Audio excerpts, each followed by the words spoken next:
Live from Westchester University outside Philadelphia, the Hardball College Tour with our special guest, Senator Barack Obama.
Look at one of the perks, Senator, of being President of the United States is that you have your own bowling alley. Are you ready to bowl from day one? Obviously, I am not. But I figure there might be some bowlers here at Westchester. And I just want to thank all of them for hosting us, Dr. Adler and all the students. This is a wonderful group. Thank you so much for having me. I know you're a pretty good b-ball player. Basketball, I can play. Okay, let me give you some good news. This is good news. I'm going to announce it here. An endorsement for you from the Philadelphia area, an important endorsement. Forget issues like who's ready from day one or who do you want answering a 3 a.m. phone call in the White House or the ramifications of NAFTA. To us, the most important issue is very simple and one that no one is talking about in the battle for the Democratic nomination for president. Who's the biggest jock? And it is based on the answer to that obviously earth-shattering question that we proudly endorse Barack Obama for president, Philly Sport Magazine. That's what I'm talking about. That's what I'm talking about. That's what I'm talking about.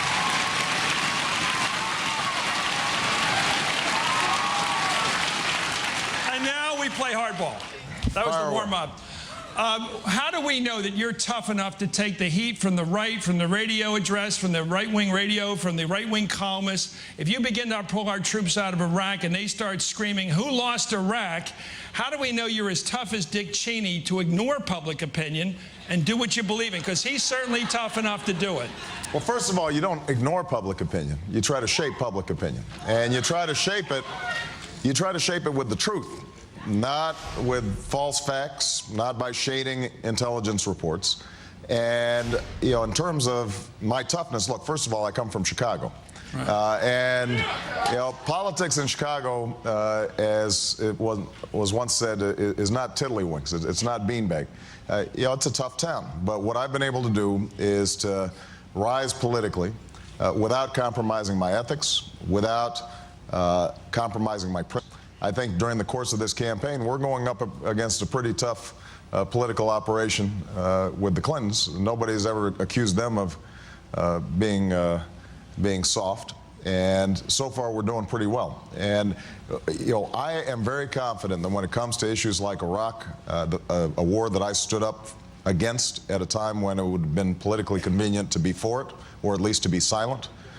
When it comes to tough issues like talking to leaders we don't like, something that defies some of the conventional wisdom in Washington, but I feel very strongly about, that I'm going to stick to my guns and try to persuade the American people that we need to go in a new direction and fundamentally break with the failed policies of the past 7.5 years. When the Democratic voters of Pennsylvania, and they're the only ones that can vote, and all these people told me they're all registered, right? Absolutely. And how many of you are for this gentleman?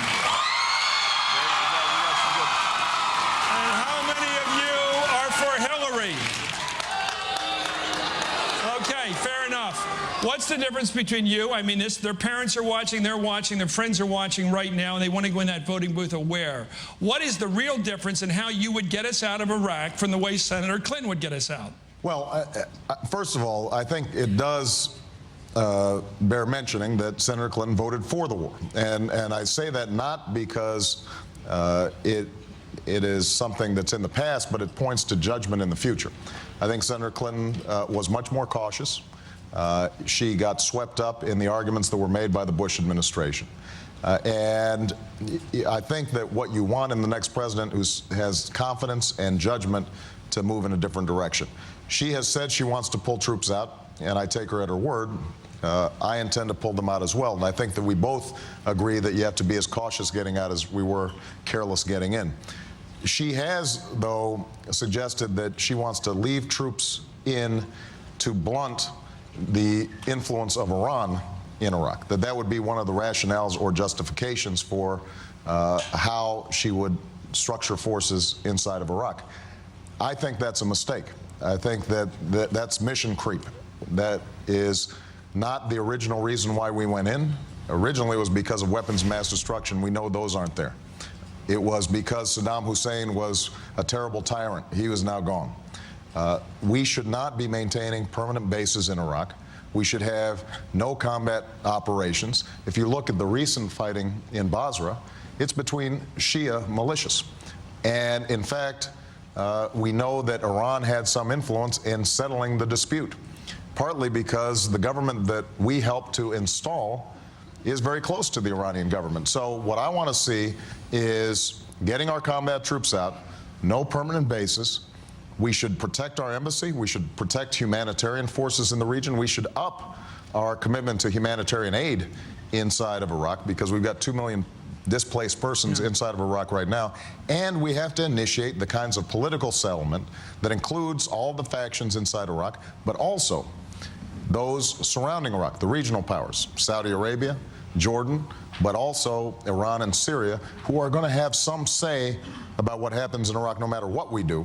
And it's important for us to bring them to the table in a broader international effort so that we've got a stable country and we can start focusing on what we should have focused on in the first place, the war in Afghanistan and going after al-Qaeda and bin Laden and those who killed 3,000 Americans. The way you tell it, it sounds like Hillary Clinton and John McCain have a similar policy of maintaining the American presence, military presence in Iraq indefinitely. It sounds like they're the same. Do you believe that? No, I don't think that. I think there's a huge difference between any of the Democrats and John McCain. I mean, John McCain got upset, I think, today, apparently, because I had repeated exactly what he said, which is that we might be there for 100 years if he had his way. Now, he's now arguing, well, I didn't mean that we would be fighting a war for 100 years. We might just be present. What he is talking about is having a permanent occupation and permanent bases inside of Iraq. We are spending right now $10 to $12 billion a month inside of Iraq. That's money that could be spent giving college scholarships to all these young people. It's money that could be spent. It's money that could be spent getting jobs here in America, rebuilding our infrastructure as I've proposed. But more importantly, it would mean a sustained presence at a time when we should be focused on finishing the war that needs to be won against al-Qaeda in their home bases in Afghanistan and in the hills of Pakistan, where we know that they are planning to attack U.S. targets. What's the impact economically? This state has lost 183 guys and women killed in that war. Of course, the personal losses are unimaginable and hard to measure, but economically, we've lost in this state 200,000 manufacturing jobs under President Bush. A lot of people believe you can't reproduce those jobs. We're going to have to go to high tech or something. Can you honestly do what Mitt Romney did in Michigan and say, we're going to get those jobs back? When I was growing up here, a guy could come out of high school and he could go get a job at Bud or Vertol, a big industrial plant, build big things, right, big jobs, building trains, building subway cars and airplanes, and provide for a whole family to get the kids through college, one guy working, one family member working. Right. Will we ever get back to those days again? Well, I'm not sure that the same jobs are going to be back. But I think we can produce good jobs that pay good wages and good benefits. And here's how we do it. First of all, we've got to stabilize the housing market because right now, even businesses with good track records, good credit, are having trouble getting financing to expand and invest because the financial markets are all screwed up. The only way we deal with that is to make sure that people aren't having their homes foreclosed on.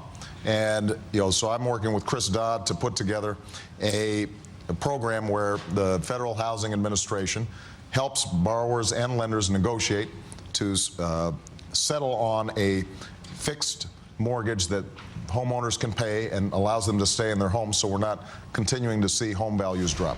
That's step number one. That we also have to have better oversight in the financial markets. That's been a disaster, something this administration has not done. How about the previous administration? How good was President Clinton in regulating the hedge funds? Did he give them a free rein? Well, here's what I think. I think there's been a general tendency for the banks and the financial institutions to set the agenda in Washington. Under both and to administrations? write Under Democrats, under Democrats too? and Republicans. And what's happened is that they have constantly pushed for deregulation. Some of that deregulation is useful. Some of it allows for the kinds of predatory loans that have been getting us into trouble. So we've got to get the housing market set. Then what we have to do is start ending the war in Iraq, reinvesting in infrastructure, roads, bridges, locks, dams. That puts people like to work. I-95 out here. Absolutely. We had a little problem, out here. And that puts people back to work. Yeah. Especially folks from the construction industry that have been laid off because of the housing slump. And then what we have to do is get our tax code right, stop giving tax breaks to companies that ship jobs overseas, invest in companies that are investing right here in the United States of America. And the last point, the possibility of new jobs in new sectors like energy. I went to a steel mill that had closed and now has been converted, and it's making something big, those big windmills that are producing green energy for America. Those jobs are not being shipped overseas, and you've got unionized steel workers in those plants making jobs. That's got to be the direction that we move on in the future. That's out in Bucks County, right? Absolutely. Let me ask you, when we come back, I'm going to ask you, that's day job for the president. I want to ask you what you're going to be like at 3 o'clock in the morning when we get right back. More with Hardball and Senator Barack Obama. When we come back on the college tour at Westchester University in Pennsylvania.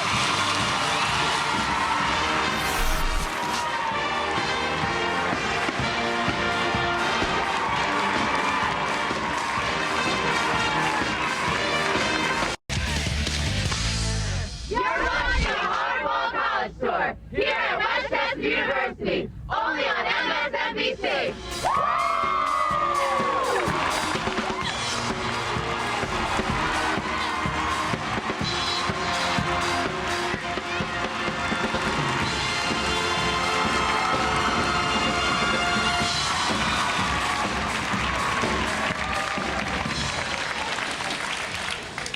Welcome back to Westchester University outside Philadelphia. You have the first question of the night. Go ahead. My name is Brittany Ransom, and I'm a student here. In the past recent years, there have been some cuts in federal funding, student aid. I would like to know personally what you plan on doing in increasing that aid for college students. Well, thanks for the question, Brittany. And this is something I hear about all across the country. And first of all, I've got a personal stake in this because when Michelle and I graduated from law school, our combined monthly student loan was more than our mortgage. And that was true for about 10 years. And we were luckier than most because as attorneys, we could make a little more than if somebody was a teacher or somebody was a social worker. We've got to deal with this. I want to restore money that's already been taken away, number one. Number two, I want to expand Pell Grants because we need more grants, fewer loans, so that students aren't piling up huge amounts of debt. Number three, I want to create a $4,000 tuition credit every student, but young people will not be able to get it for free. You guys are going to have to participate in community service, work in a homeless shelter, work in a veterans home, join the Peace Corps. So we'll invest in you. We'll invest in you. You invest in America.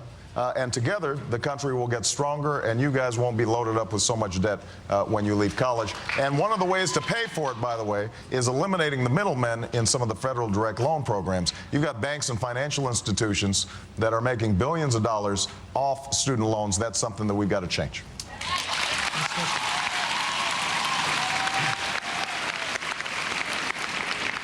Hi, my name is Shane Daniels. I'm interested in how has this campaign and your situation with your pastor affected your spiritual life, and how will that influence your presidency? That's an interesting question. I am a Christian, and I pray every night. And when you're running for president, you pray even more.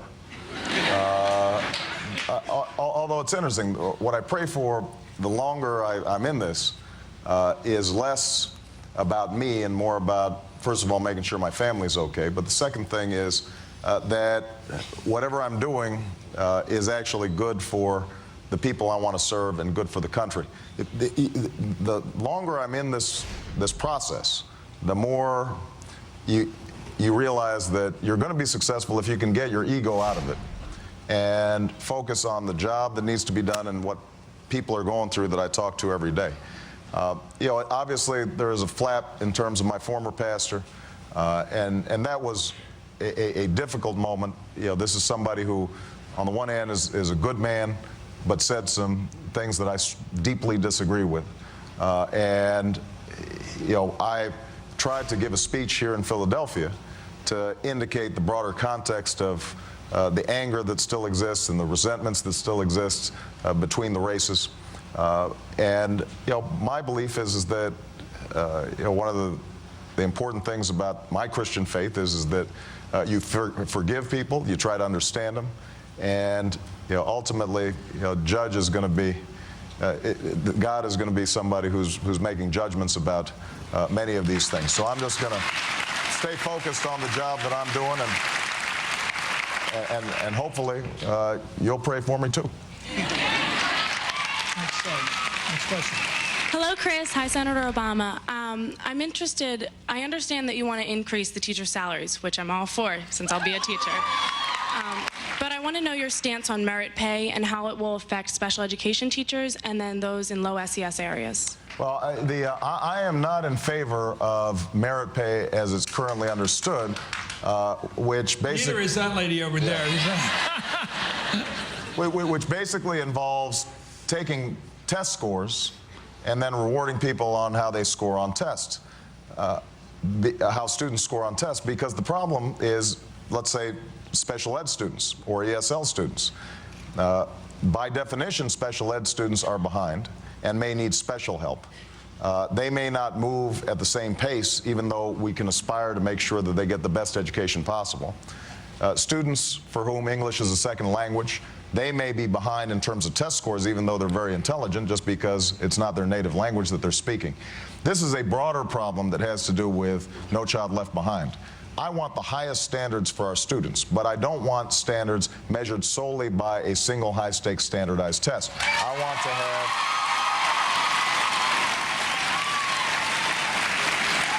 I want to make sure that our standards are crafted with educators, with teachers. I do believe in creating career ladders for teachers so that if they become a master teacher, if they become nationally board certified, if they've done other things to improve their own professional development, that they can potentially get more pay. I think that's important. Okay. We only have a couple seconds. Your question? Yeah. Hi, my name is Leslie Rutke, and as a type 1 diabetic, I was just wondering what you were going to do to gain further support for stem cell research. Well, the thing is, actually, we have enough support in the Senate and the House to pass this bill. George Bush has vetoed it. Here's what we'll do. We just need one more vote, and that's the vote of the president. And since I'll be the president, we will sign stem cell research. We're going to come right back with some 3 o'clock in the morning questions for Senator Barack Obama. More of the Hardball College Tour from Westchester University when we come back.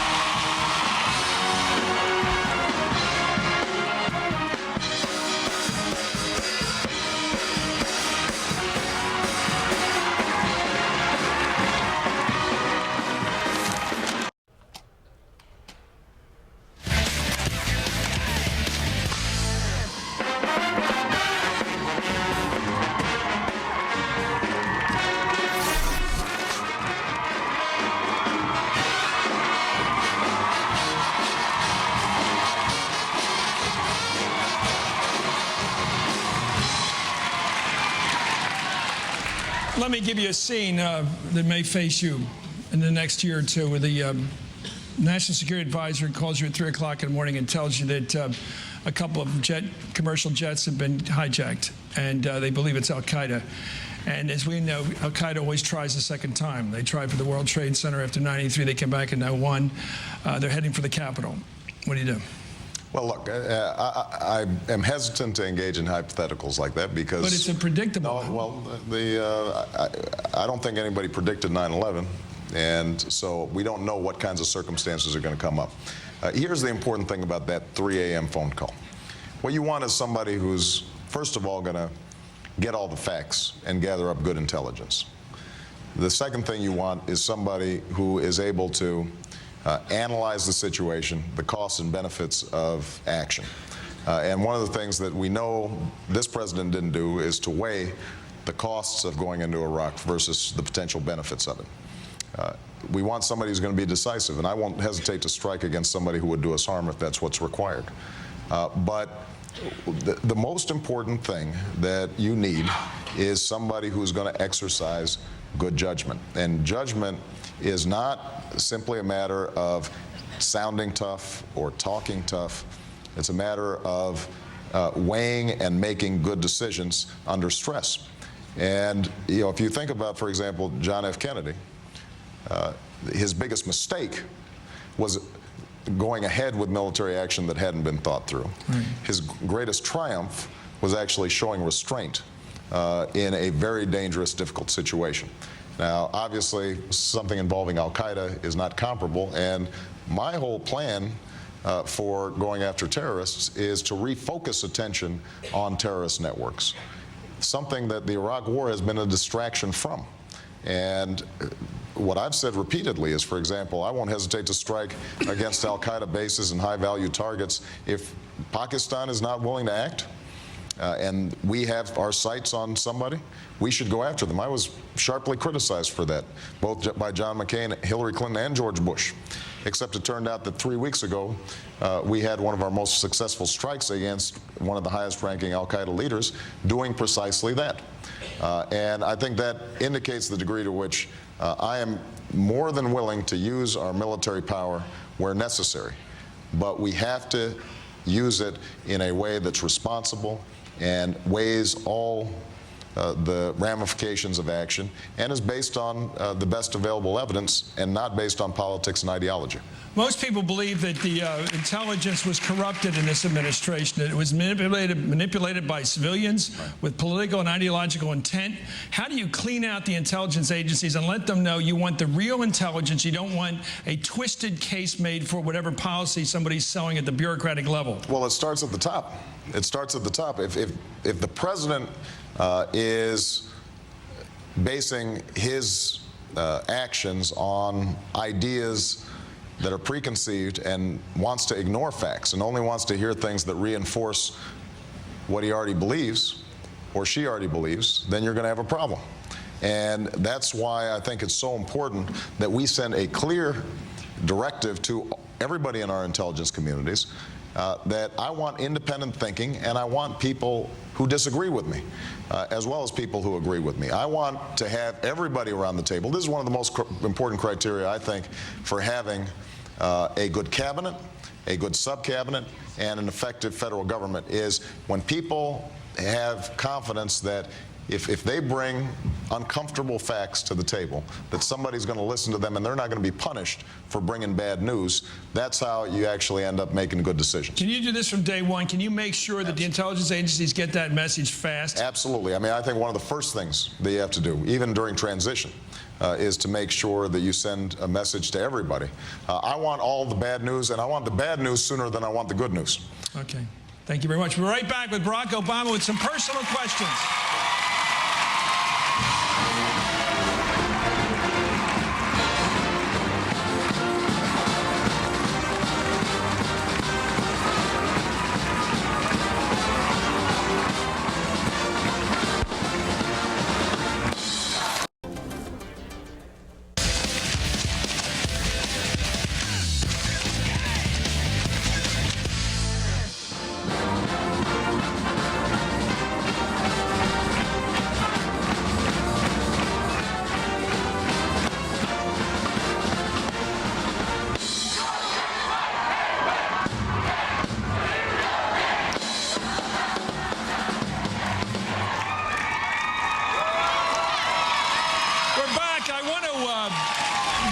is a great audience, Senator Barack Obama.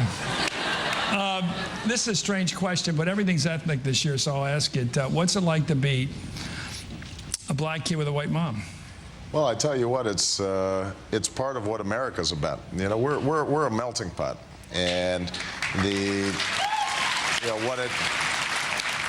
what I think it did for me was to give me a perspective that maybe is broader on some of the misunderstandings that people go through, but also an appreciation of everybody's cultures. I mean, it's not just the fact that I have a black dad and a white mom. I've got a sister who's half Indonesian, who's married to a Chinese Canadian. I've got a niece who looks like,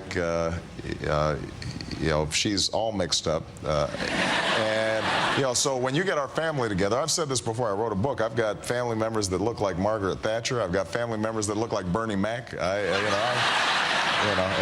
and so what it does, what it means is I'm not going to engage in stereotypes about people, because you never know where people are coming from, and I really have learned to believe that everybody has common values and common ideals, and especially here in America, everybody wants the same things. They want a good job, they want to take care of their families, they want health care they can afford, they want to be able to send their kids to college, retire with dignity and respect. And everybody wants to know this stuff.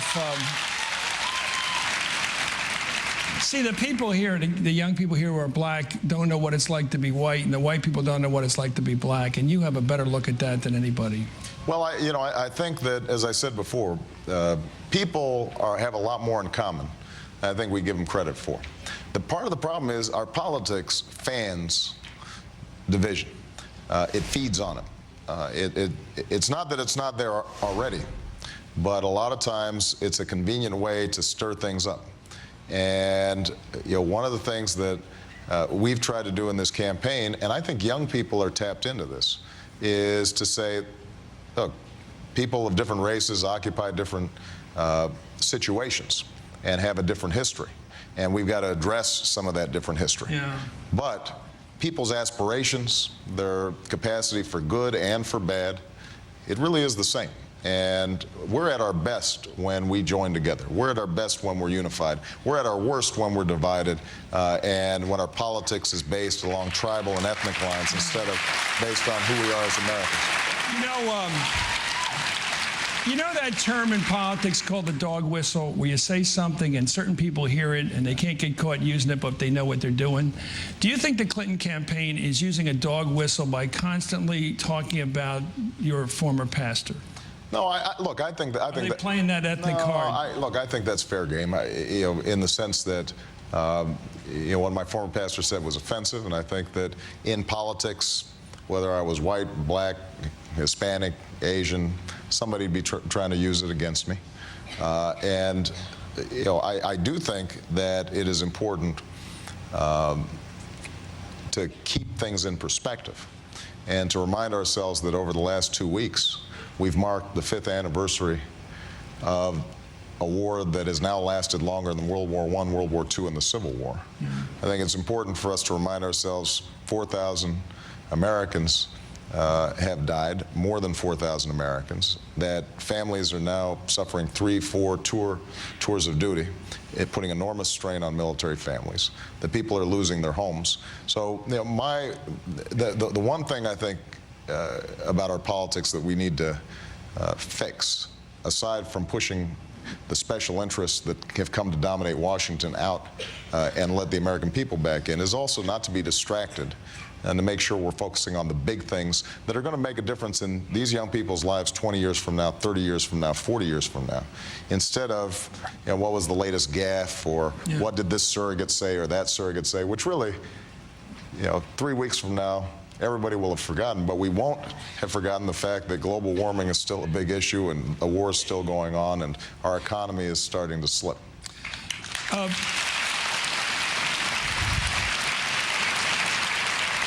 That said, when you hear divisive language, whether it's from your preacher or from anyone else, why didn't you walk out of that church? Why, when you heard that, when you called controversial language, why did you go back and give him $27,000 in contributions to your church? Why didn't you just say, he's on a different side of this fight than I am? No, but because I think that what's happened is we took a loop out of and compressed the most offensive things that a pastor said over the course of 30 years and just ran it over and over and over again.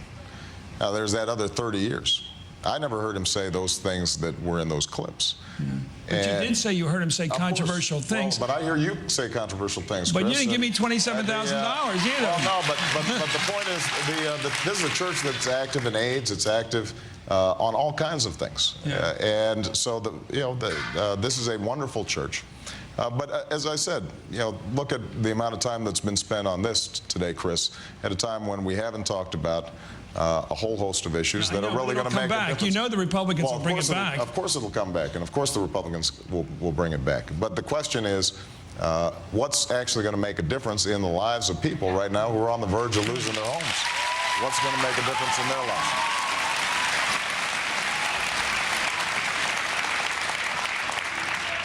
When did you have your last cigarette?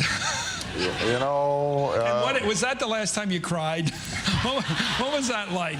Because that shows, I mean, Bush, the president, gave up booze. Yeah. I always thought that was an impressive thing about him. I gave it up. I know how hard it is. You just give it up, cold turkey. What was it like for you, and what advice can you give these kids? You're obviously not going to tell them to keep smoking. Don't start. What is it that it takes, besides a lot of people watching you, which is in your case, having your wife say on 60 Minutes that if you see Barack with a cigarette, let me know. Look. No cheating. No cheating. I fell off the wagon a couple times during the course of it, and then was able to get back on. But it's a struggle like everything else, and I think that it's important to just keep in mind. I've got a 9-year-old daughter and a 6-year-old daughter, and I want to give them away in their weddings, and I want to see my grandkids, and I want to set a good example for all these young people here. And I want to make sure that, as President of the United States, everybody knows that I'm going to try to stay healthy. I need you guys to stay healthy, too, because we need to bring our health care costs down. How many smokers are there here right now? Smokers, stand up. Oh, smokers, stand up. Come on, be honest. Come on. Smokers. Oh, all right, guys. Talk to these people. You guys need to get it straight. You guys need to get on the case. Well, that's a pretty. I applaud this school, a very low smoking school. At least or else a very dishonest school. Let me ask you about it. Any time in this campaign, did you have a chuckle that you just couldn't get rid of? Something weird that happened. It was so crazy that you just went to bed laughing about. Oh, I think that happens once a day. But then I stopped watching cable news. Oh.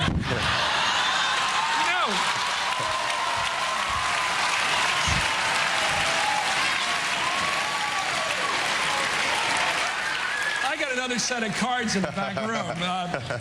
No, let me ask you about the campaign. Do you think that you've learned anything? I know you've done a lot of this. I mean, this is amazing to meet so many young people and of different backgrounds and to see these smiling faces. It must be the most wonderful experience for you. But what can you say if you had to write another book after this campaign and say, what did I profoundly learn about this country of mine that I really, really didn't know before this thing started? Can you come up with, did you learn anything, or has it just been too fast?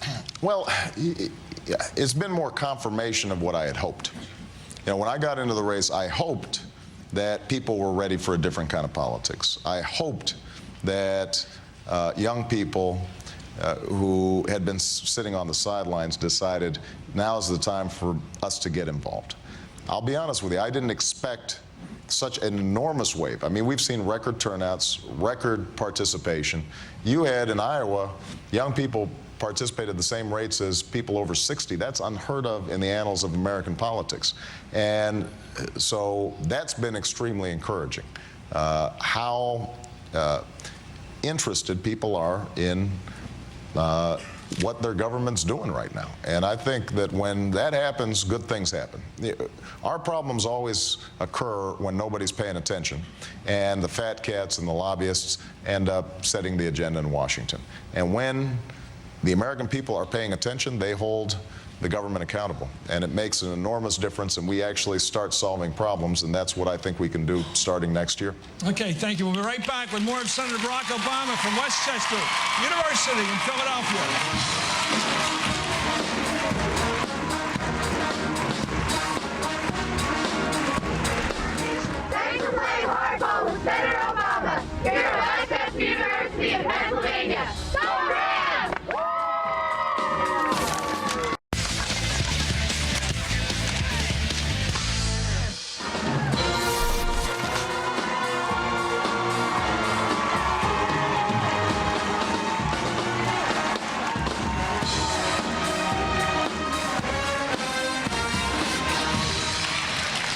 We're back with the students at the University, well, Westchester University. Let me get it straight here. Oh, you guys are unforgiving here. A small technical error. Let's go to the first question. Hi, Senator Obama. How are you doing today? How are you doing? Good. My name is David Burnett, and I just have a question for you, and that is, where do you stand on gay marriage? You know, I'm not in favor of gay marriage, but I'm in favor of a very strong civil union. Right now, states, even where you've got civil unions, still aren't getting the same benefits at the federal level. So the federal government just doesn't recognize them. And that's about 1,200 laws, rights and benefits that are not being given to same-sex couples. I think it's very important that those laws apply equally. I think it's very important that we pass a human rights ordinance like I passed along with another co-sponsor in Illinois to prevent discrimination in housing, in jobs. I think young people are way ahead of the curve on this issue. And I think it's important for the rest of the country to catch up and make sure that everybody is treated the same regardless of sexual orientation. But isn't it discrimination when you say people can't get married? Well, I think that it is important for us to make sure that all the legal rights that are conferred in a marriage are also conferred in a civil union. There you go.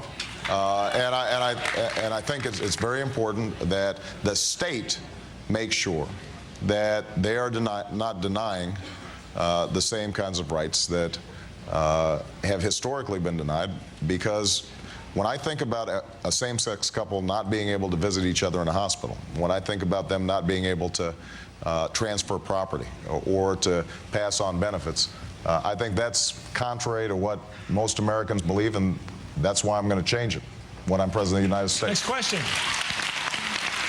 Hi, my name is Kiara Smalls. My question is, how can you improve inner-city public school systems, making education a priority, and improving the quality of education so that urban students can be competitive? Well, it's a great question, and part of what we have to do, I think, is start with the earliest years. We've got to expand drastically early childhood education. We've got, and that's not just pre-K. It's also starting with at-risk parents when they have their child, working with them to make sure that they are reading to their kids, and if they can't read to them, then teaching those parents to read, making sure they've got books, making sure those children are getting regular checkups, which means we've got to have a healthcare system that everybody can access, making certain that kids are being screened for hearing deficits or visual impairments, making sure that they're getting decent nutrition.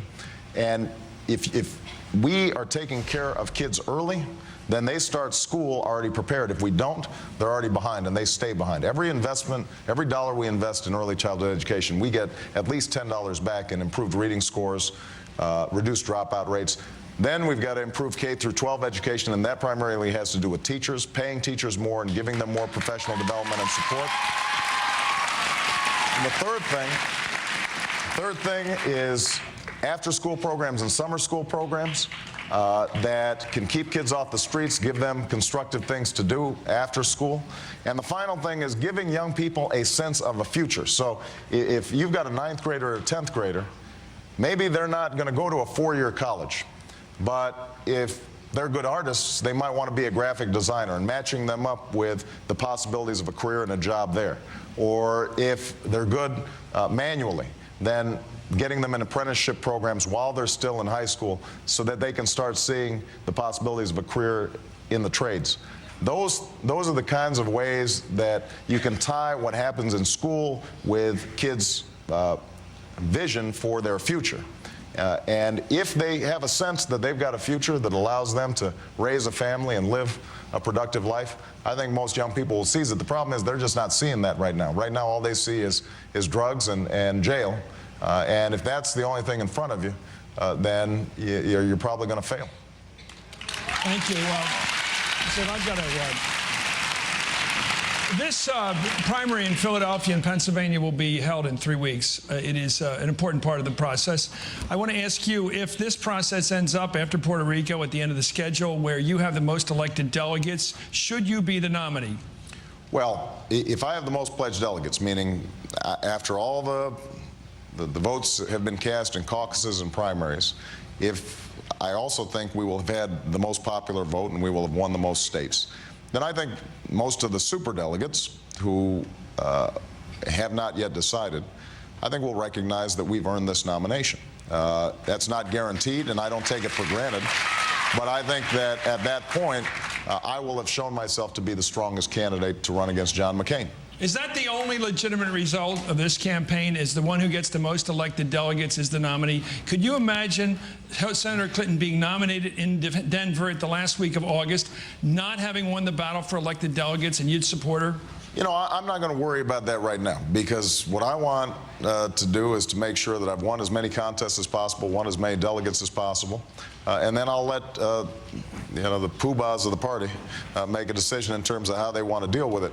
Do you trust the poobahs? What I know is that we have excited the electorate. We have brought people out. We have won every state, every kind of state all across the country. And I think in that circumstance, I will be the strongest nominee to go up against John McCain and serve as a sharp break and contrast from the failed policies of the last 7 years. Watch the whole show again. We'll be back at 7 and 11 tonight, especially at 7. The whole show. You'll get the whole college tour from Westchester University to Senator Barack Obama. Thank you.